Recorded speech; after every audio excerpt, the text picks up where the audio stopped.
Mesdames, Mesdemoiselles, Messieurs, c'est avec une joie d'un cœur comblé qui s'adresse présentement à vous pour pouvoir vous exprimer toute notre reconnaissance, notre amour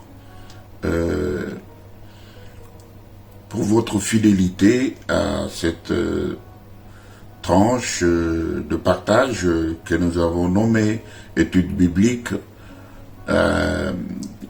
tranche à laquelle vous aussi vous avez pris l'habitude de suivre, de participer aussi en tant que disciples du Seigneur, notre Seigneur à nous tous, qui est notre Maître, de qui nous tenons les enseignements pour pouvoir être formés, instruits, corrigés et même reprimandés pour que nous puissions aller au sentiment que le Seigneur avait, aller à la stature parfaite, qui est la stature du Seigneur lui-même, car ayant vécu dans ce monde, la Bible déclare qu'il a été tenté, mais qui n'a point péché. Donc, c'est à cela que nous tendons les uns les autres et nous exhortons, nous nous encourageons au travers des moments de partage comme celui-ci. Je suis dans la joie de nous retrouver avec vous. Ce jour, nous allons parler de la discipline dans l'église locale. Ici, nous sommes déjà entrés dans l'église corps de Christ, mais ici nous nous trouvons spécifiquement dans notre lieu de fréquentation, dans notre lieu de rencontre, là où nous avons l'habitude de nous retrouver pendant les jours de la semaine, tels que le lundi pour l'intercession, le mercredi pour l'intercession des femmes de distinction, des mamans qui aiment bien soutenir l'œuvre de Dieu, porter le fardeau des uns des autres. Et vous savez, les mamans ont vraiment le cœur sensible, le cœur tendre. On les voyait même pendant le ministère du Seigneur. Elles suivaient le Seigneur un peu partout. Et même jusqu'au jour où il est allé sur le calvaire portant la croix, il y avait toujours ces mamans qui lui étaient solidaires, qui l'ont accompagné jusque sur la croix. Et ces mamans se retrouvent mercredi, de mardi, enfin plutôt de 14h à 16h pour l'intercession. Et le jeudi, nous avons déjà pris notre rendez-vous de l'étude biblique à partir de 19h.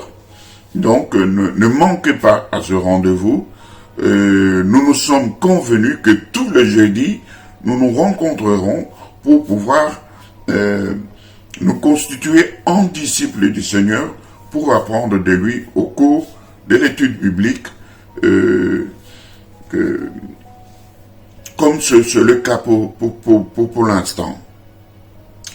Le vendredi, il y a aussi une équipe de héros dans l'ombre qui intercède, une intercession qui n'est pas de toute l'Église, mais qui est d'une équipe stratégique qui se rencontre aussi pour pouvoir intercéder pour le Seigneur. Et aussi, samedi, ça c'est exclusif. Ça c'est le Saint des Saints.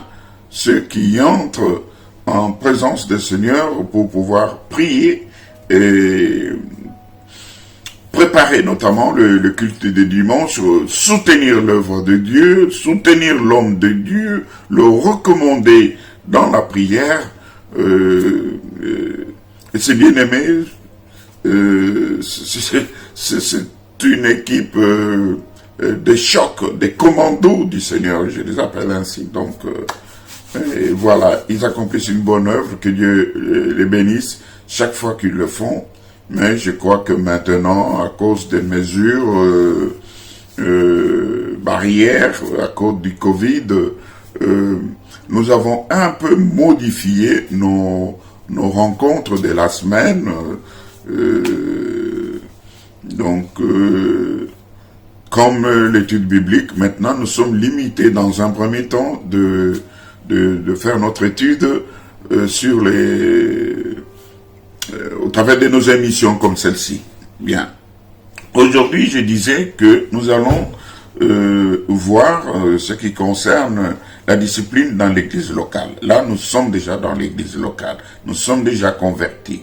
Même certains d'entre nous viennent d'arriver nouvellement et d'autres sont là déjà depuis un bon bout de temps et sont déjà membres de l'église.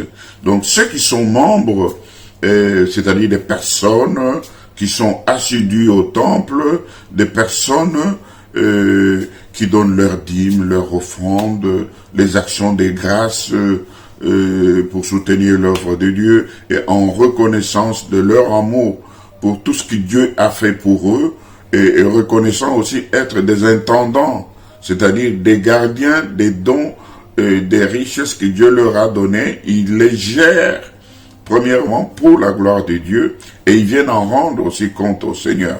Donc bref, et c'est là, ces membres se caractérisent aussi par des faits assez saillants comme le baptême dans l'eau qui désigne votre appartenance au Seigneur et à l'église locale et aussi physiquement nous avons des cartes des membres donc qui désignent que vous êtes membre de l'église La Trompette et c'est là c'est assez important, c'est distinctif. Je crois que vous ne pouvez pas être dans une famille ne pas être reconnu comme étant enfant de la famille. Donc cherchez à devenir membre de La Trompette, vous aurez votre carte, faites-vous baptiser si vous ne l'êtes pas encore et participez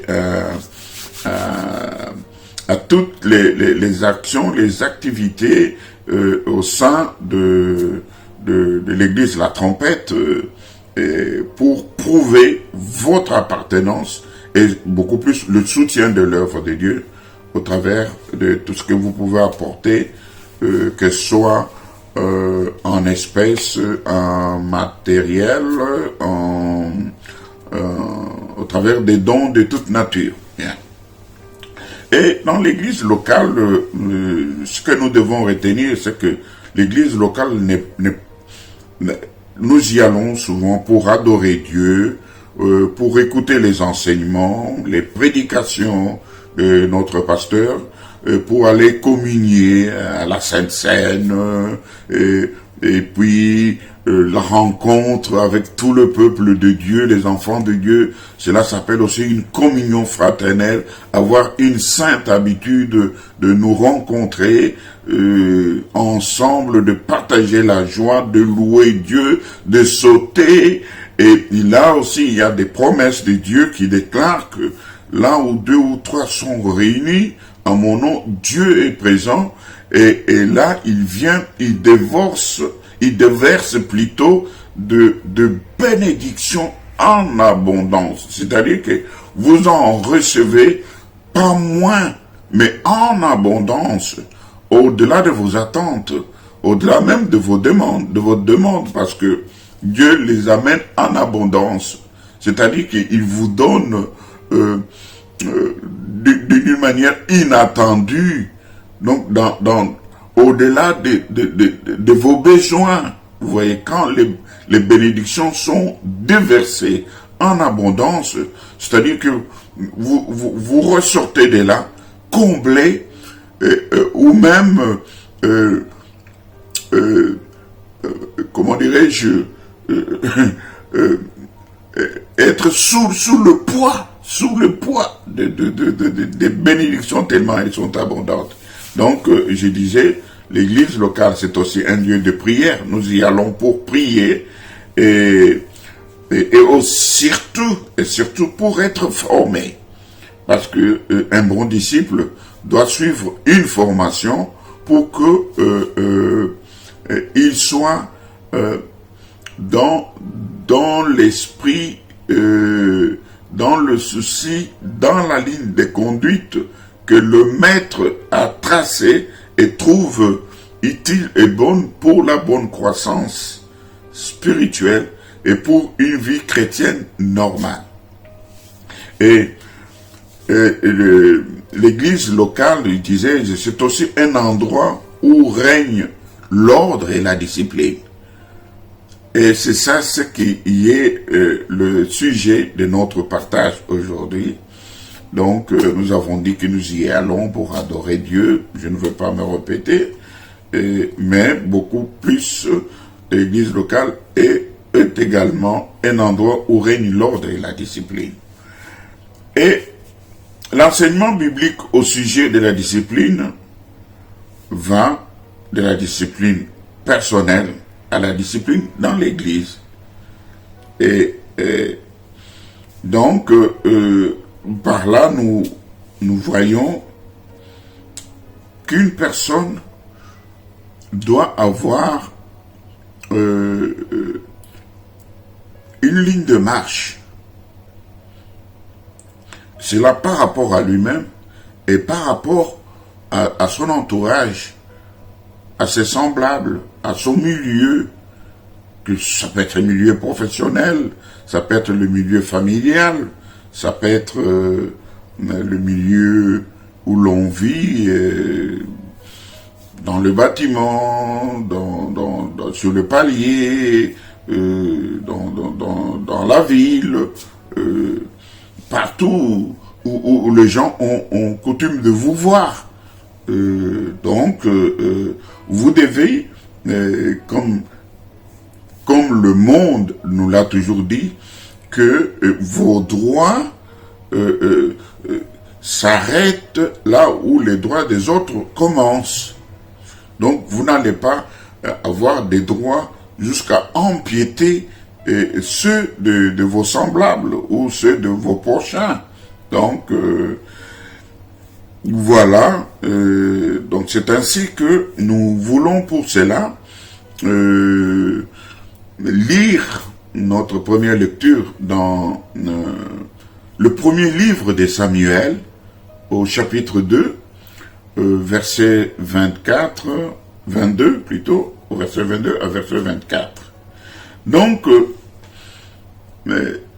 1 Samuel chapitre 2, verset 22 à verset 24. Et ici, qu'est-ce que nous voyons? Il y avait un sacrificateur, un serviteur de Dieu, du nom de Élie. Élie avait des enfants, des garçons, c'était les fils du sacrificateur qui eux aussi servaient aux côtés de leur père au sein de l'assemblée des enfants de Dieu, du peuple de Dieu. Et Élie aimait tellement ses enfants, Élie le sacrificateur, il aimait tellement ses enfants, mais les enfants ont excellé dans l'exercice de leur devoir à telle enseigne que lorsque le peuple de Dieu venait avec les brebis ou les agneaux qu'ils sacrifiaient pour l'expiation de leurs péchés, ce sont les fils des sacrificateurs, les Lévites, qui prennent ces bêtes et qui les coupent, qui les mettent sur le feu, et la personne vient poser ses mains, on prie, pendant qu'on coupait la tête, le sang coulait, parce que la Bible déclare que s'il n'y a pas effusion de sang, il n'y a pas pardon de péché. Ainsi, pour que les péchés de ces enfants de Dieu, tu pouvais voir un chef de famille qui vient avec des sacrifices pour lui-même, ainsi que pour toute sa famille, pour son épouse et pour ses enfants.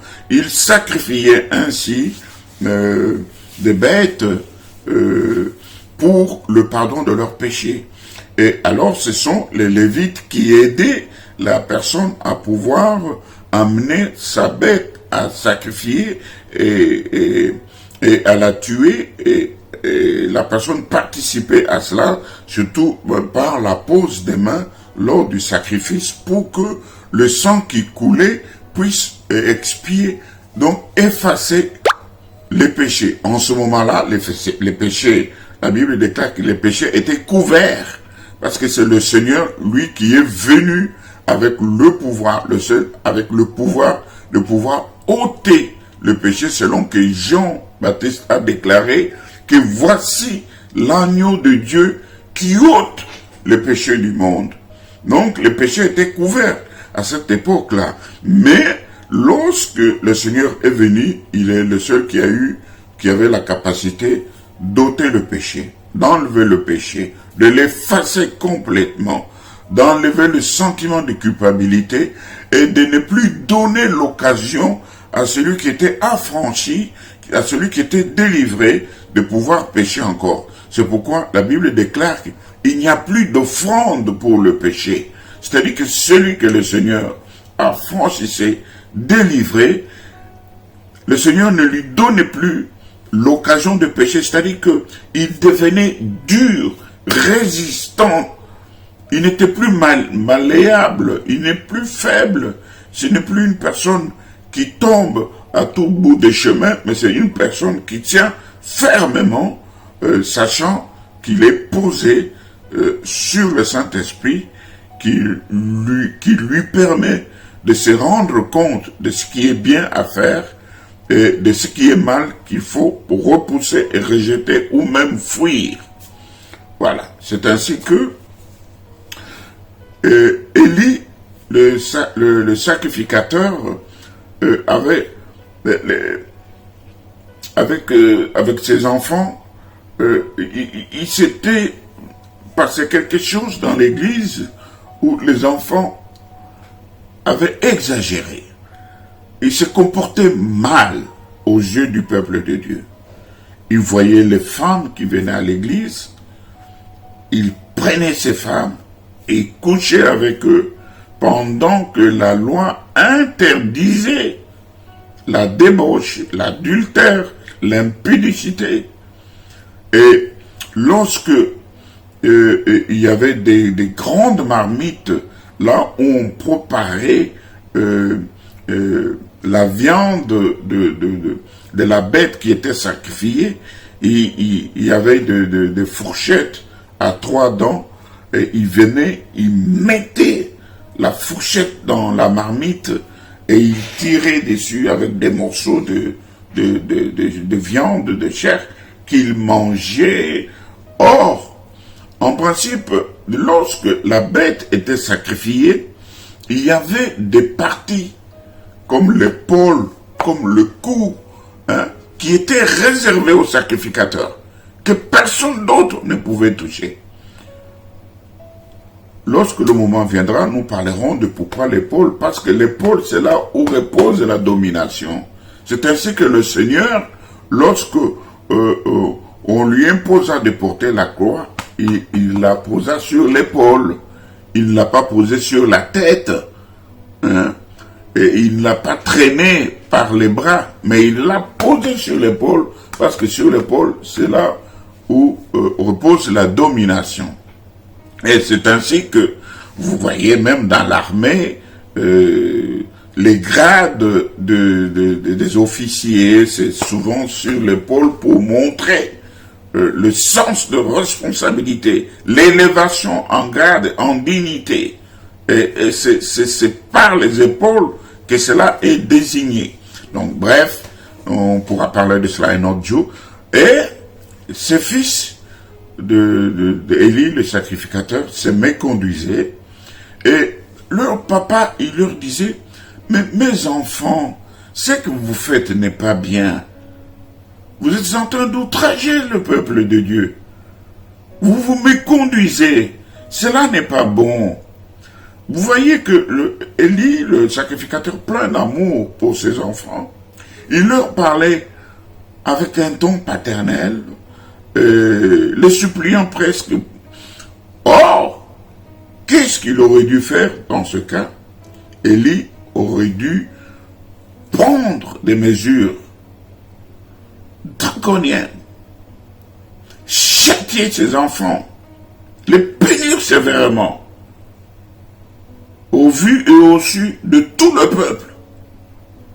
Il n'avait pas à les supplier, il n'avait pas à leur parler gentiment, doucement, mais il devait être ferme, dur, et passer à l'étape des châtiments populaires de ses enfants, en commençant par les suspendre dans l'exercice de leur charge au sein de l'Assemblée des peuples de Dieu.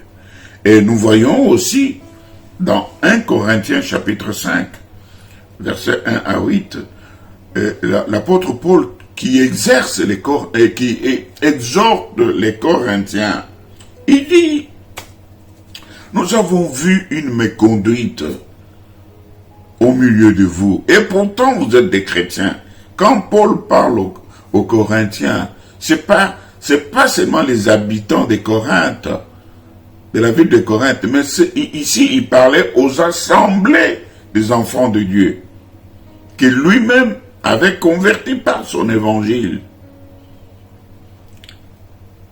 Donc c'était une église locale des enfants de Dieu. C'est pas des personnes non converties, mais c'était des personnes converties, mais dont au milieu d'eux il y avait une méconduite à telle enseigne que on voyait les fils aller sortir même avec les concubines de leur père. Il sait que ça c'est la concubine de mon père, il lui court aussi après et il couche avec elle. C'était grave. Et ces choses-là, c'est toléré, c'est faisait au milieu des enfants de Dieu. Et Paul, j'aime bien lire ce qu'il a dit là-dessus. 1 Corinthiens chapitre 15, j'aimerais qu'on lise, parce que pendant que je parle, je sais que les textes passent, mais je voudrais aussi les lire, ça me fait du bien quand je lis les Saintes Écritures pendant que nous partageons. J'aime ça, c'est comme une nourriture, ça. C'est succulent, j'adore, c'est extraordinaire, c'est tellement bon. Eh bien, mais je lis dans le français courant. Le texte peut s'afficher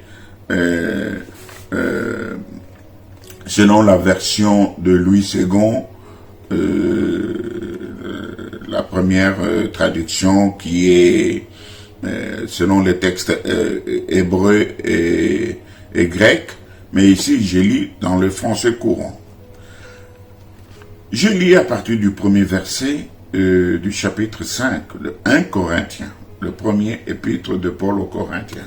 Il est écrit ceci: on entend généralement dire qu'il y a de l'immoralité sexuelle parmi vous, et une immoralité telle qu'on ne la mentionne même pas chez les non-croyants. C'est au point que l'un de vous a pris la femme de son père, et vous êtes enflé d'orgueil. Vous aurez dû plutôt prendre le deuil, de sorte que l'auteur de cet acte soit exclu du milieu de vous. Quant à moi, absent de corps, mais présent en esprit, j'ai déjà jugé l'auteur d'un tel acte comme si j'étais présent. Quant à vous, vous vous rassemblez au nom de notre Seigneur Jésus-Christ. Je serai avec vous en esprit avec la puissance de notre Seigneur Jésus-Christ. Livrez un tel homme à Satan pour la destruction de la nature pécheresse, afin que l'esprit soit sauvé le jour du Seigneur Jésus. vous n'avez vraiment pas de quoi être fier. Ne savez-vous pas ne savez-vous pas qu'un peu de levain fait lever toute la pâte? Purifiez-vous donc du vieux levain, afin d'être une pâte nouvelle, puisque vous êtes sans levain. En effet, Christ, notre agneau pascal, a été sacrifié pour nous. Célébrons donc la fête, non avec du vieux levain, le levain du mal et de la méchanceté, mais avec les pains sans levain de la pureté et de la vérité. Donc, ici, tel que le texte apparaît sur notre écran, nous voyons que il y avait une méconduite grave au milieu des enfants de Dieu. Alors Paul réprimande cette conduite, il la condamne. Il dit, pour moi, Paul, qui vous ai annoncé l'évangile, voyant une telle conduite au milieu du peuple de Dieu, que je sois là présent ou pas présent, je vous en prie, une telle personne doit être exclue du milieu de vous. Et le peuple de Dieu doit sacrifier une telle personne entre les mains de Satan pour la destruction de son corps, afin que son âme soit sauvée. Vous comprenez? Ça, c'est la discipline dans l'Église. Quand il y a un mauvais comportement, quand il y a une désobéissance, il faut, nous verrons dans quel type de péché mérite l'application de la discipline. Donc il faut que cela soit repris publiquement pour que le peuple de Dieu apprenne à craindre Dieu et à marcher dans la sanctification. Parce que ceux qui se retrouvent dans une église locale, ce sont les mis à part du Seigneur. Le Seigneur les a tirés du monde, c'est-à-dire qu'il les a tirés du milieu de péché, de la vie de péché, de la boue. Nous appelons même ça que c'est la boue parce que c'est une vie de péché, n'est-ce pas? Et cette vie de péché fait que les personnes qui se conduisent encore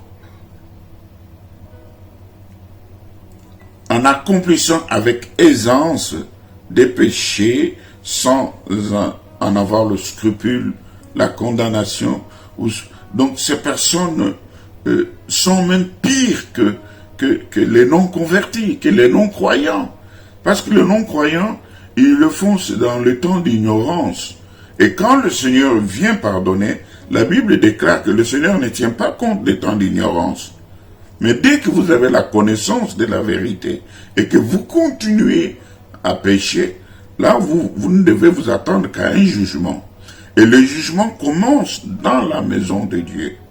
C'est ainsi que les anciens, les responsables de l'Église, les bergers, les pasteurs, ce sont eux les premiers à pouvoir imposer, appliquer des sanctions chaque fois qu'il y a une méconduite au sein de l'Église locale. Et nous voyons aussi dans Apocalypse chapitre 2 au verset 14 et 16 comment le Seigneur reprimande des personnes qui viennent avec des doctrines de Satan, des doctrines de la mondanité pour les introduire dans l'Église, pour que les gens se conduisent comme si, et pourtant, comme s'ils étaient dans comment dirais-je, dans le monde, vous voyez. C'est-à-dire que les principes de ce monde ne sont pas les lignes de conduite des chrétiens, des enfants de Dieu. La ligne de conduite des enfants de Dieu est définie et déterminée par le Saint-Esprit et la parole de Dieu. Voyez. Donc, on ne peut pas se baser sur les exemples, sur la manière de marcher, de se conduire de ce monde pour être conforme à tout le monde. Non, les chrétiens sont des mis à part. Dieu les a choisis, il les a extraits de ce monde, il les a retranchés de ce monde. Il a dit, vous m'appartenez maintenant, vous êtes une race de sacrificateurs. Ok? Donc, c'est ainsi que nous allons maintenant essayer de voir le but principal de la discipline dans l'église locale. Et pour cela, nous pouvons lire quelques passages donc le premier passage dans Éphésiens, chapitre 5. Permettez que je lise, comme je vous ai dit tout à l'heure, j'aime bien lire les Saintes Écritures. Éphésiens chapitre 5, nous lisons à partir du verset 26. On dit ceci, verset 25. Marie, aimez vos femmes comme Christ a aimé l'Église. Il s'est donné lui-même pour elle, afin de la conduire à la sainteté après l'avoir purifiée et lavée par l'eau de la parole. Alléluia. Pour faire paraître devant lui cette Église glorieuse, sans tache ni ride, ni rien de semblable, mais sainte et irréprochable. Oh, le but principal de la discipline dans l'Église est avant tout de conserver la vocation de l'Église qui est d'être un peuple mis à part pour Dieu. Vous voyez, un peuple mis à part pour Dieu, pour servir Dieu, pour louer Dieu, pour adorer Dieu. Un peuple que Dieu a retiré de ce monde. Et vous voyez, l'Église doit constituer un groupe séparé, détaché du monde. Vous voyez, et qui est loin de toute forme d'impureté, de péché, de vie de péché. Et c'est un groupe qui a une vie, une vie autre. Je dirais même plus une vie agréable, une vie merveilleuse, une vie qui est enviée de tous, une vie qui se remarque, qui se distingue, qui sort de l'ordinaire, une vie que tout observateur doit envier, trouver bon et agréable. Vous voyez. Et donc, ce groupe que nous avons désigné de séparer du monde, de séparer de tout le reste des rudiments de ce monde, et ce groupe doit être loin de l'impureté et du péché. Et si la discipline n'est pas appliquée, le monde entre l'Église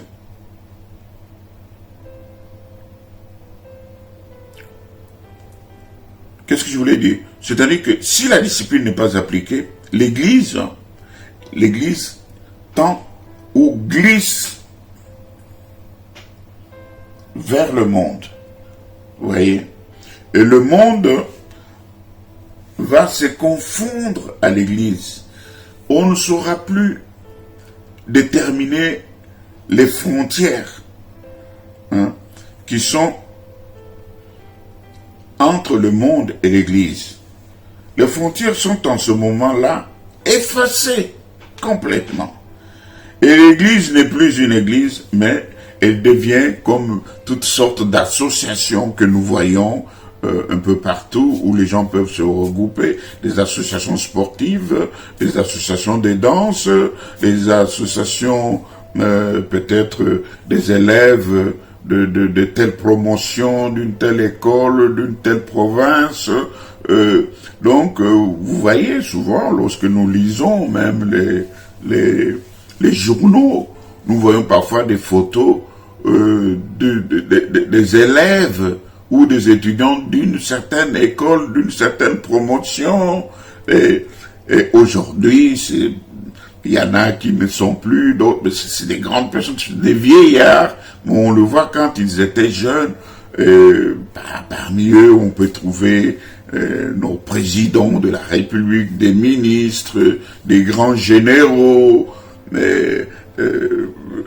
On le retrouve pendant qu'ils étaient jeunes à l'école, donc vous voyez. Mais ce n'est pas de ce genre d'association, de regroupement ou de souvenirs des anciens de tel ou de tel endroit, non.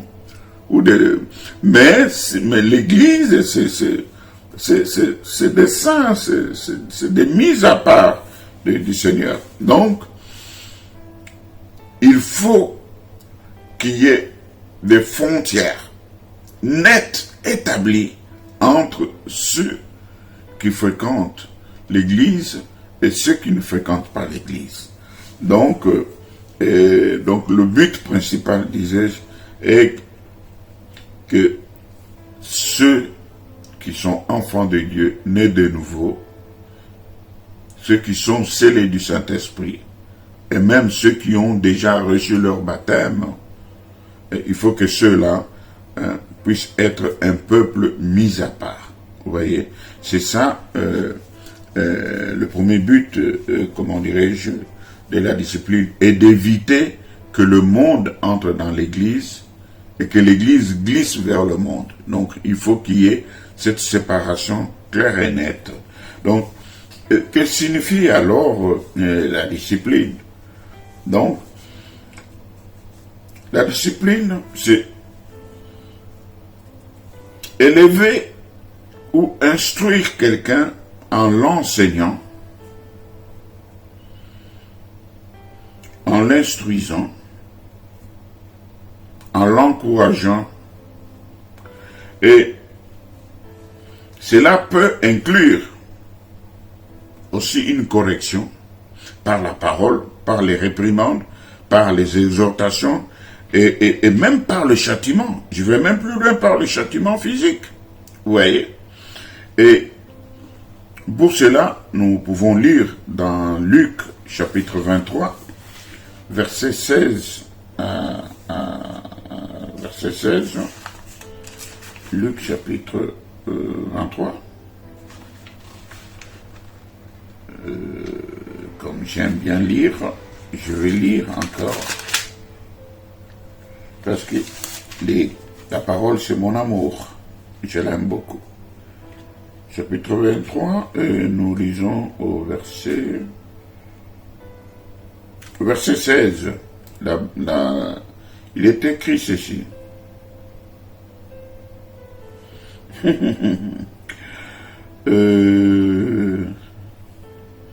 Et bon, je peux dire ceci, verset 15. Et ainsi cet homme n'a rien fait qui soit digne de mort. Je vais donc le relâcher après l'avoir fait fouetter. Vous voyez? Donc, ici, on voit bien qu'il y a même des châtiments physiques qui sont donnés, et je dirais même au plus au verset 22, pour la troisième fois, Pilate leur dit, quel mal a-t-il fait? Je n'ai rien fait, je n'ai rien trouvé en lui qui mérite la mort. Je vais donc le relâcher après l'avoir fait fouetter. Donc ici, il est question du Seigneur.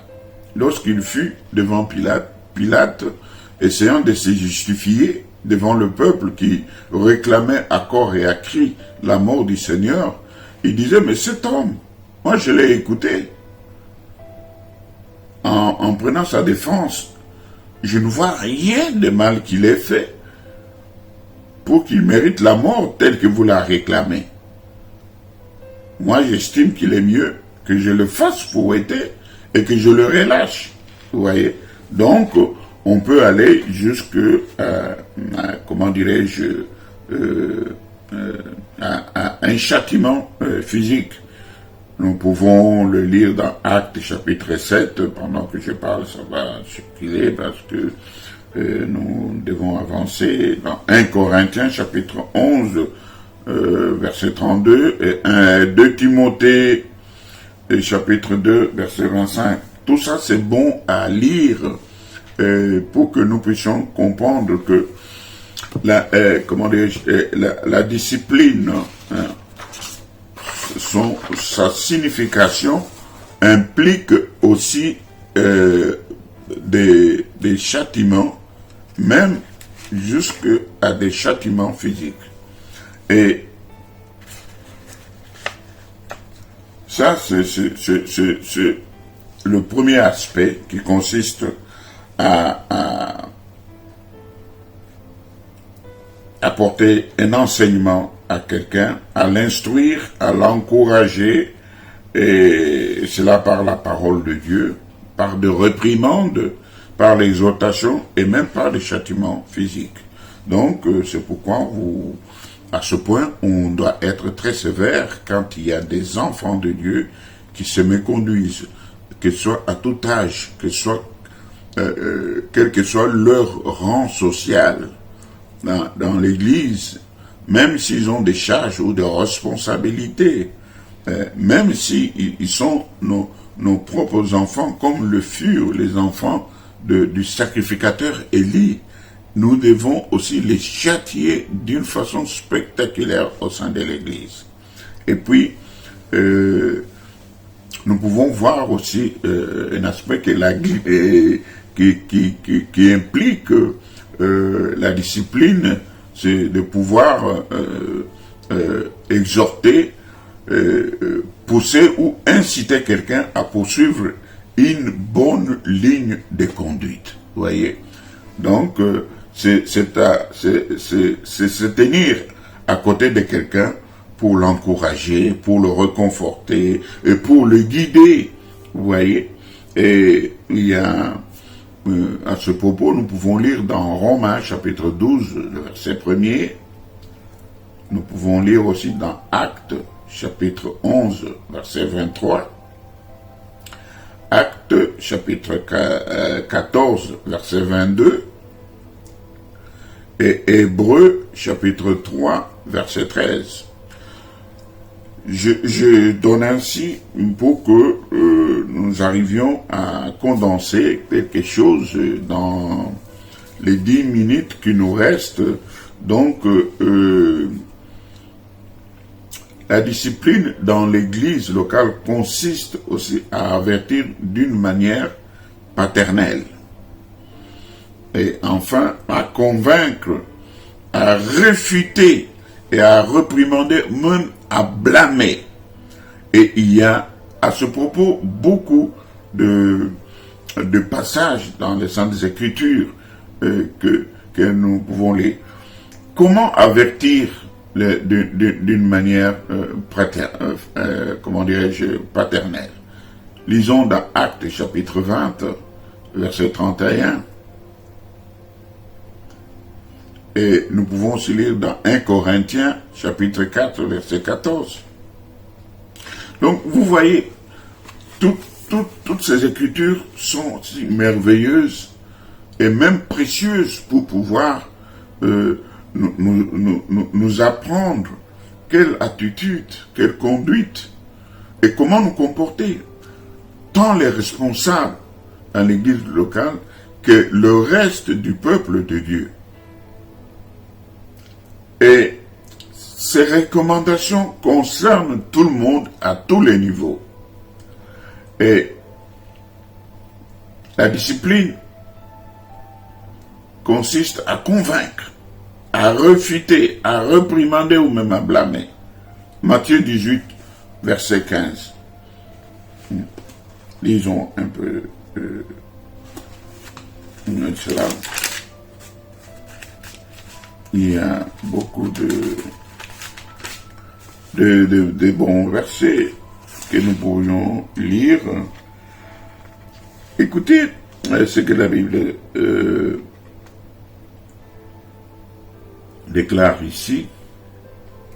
Si ton frère a péché contre toi, va et reprends-le seul à seul. S'il t'écoute, tu as gagné ton frère. Mais s'il ne t'écoute pas, prends avec toi une ou deux personnes afin que toute l'affaire se règle sur la déclaration de 2 ou de 3 témoins. Vous voyez? Et c'est toute une démarche à faire. Donc, à pouvoir convaincre une personne, à pouvoir parler d'une manière paternelle, à réprimander même une personne ou même à la blâmer. Et ainsi, là-dessus, lorsque nous restons un peu dans cet enseignement, c'est tout un enseignement, c'est une attitude, c'est un comportement à avoir, un comportement à observer, à appliquer par tout enfant de Dieu, aussi bien que les serviteurs de Dieu. Écoutez-moi bien là-dessus. Comment nous devons nous comporter. Donc, une première démarche à faire, selon ce que nous venons de lire au chapitre 18, verset 15. Si ton frère a péché, va, reprends-le entre toi et lui seul. Vous comprenez? Et nous pouvons également, dans cette démarche, constater que la première confrontation doit toujours avoir lieu entre deux personnes. À ce stade, le péché ne doit pas être divulgué, vous voyez. Donc le péché est couvert. Donc c'est d'homme à homme. L'un va vers l'autre et essaye de le reprendre, essaye de l'exhorter, de le remettre dans la bonne voie. Et là, le péché est couvert. Hein, il n'est pas divulgué. Et nous le voyons dans Proverbes chapitre 10, verset 12, Proverbes chapitre 11, verset 13, Proverbes chapitre 17, verset 9, comment on couvre le péché, comment le péché n'est pas divulgué. Et puis, la deuxième démarche à faire, c'est au verset 16, toujours Matthieu 18, mais si ce bien-aimé, ce frère ou sœur vers lequel vous êtes allé, il ne vous écoute pas, la Bible déclare, prends avec toi une ou deux personnes afin que toute l'affaire se règle sur la déclaration de 2 ou de 3 témoins. Là, c'est la démarche, comme elle doit se faire. Et si après la première réprimande, le frère ou le bien-aimé vers lequel vous êtes allé, il continue à pécher,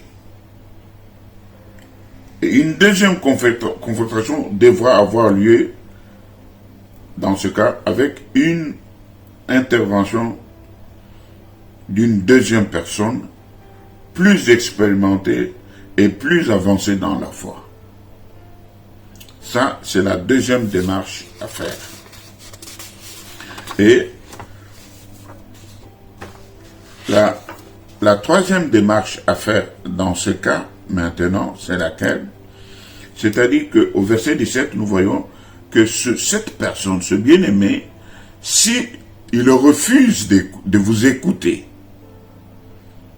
maintenant que vous êtes allé auprès d'une personne plus expérimentée, plus avancée dans la foi, et qui a parlé à ce bien-aimé, mais qu'il s'entête, mais qui continue à pécher volontairement, ou à se complaire dans sa situation qui scandalise le peuple de Dieu, qui scandalise l'Église, qui le scandalise lui-même.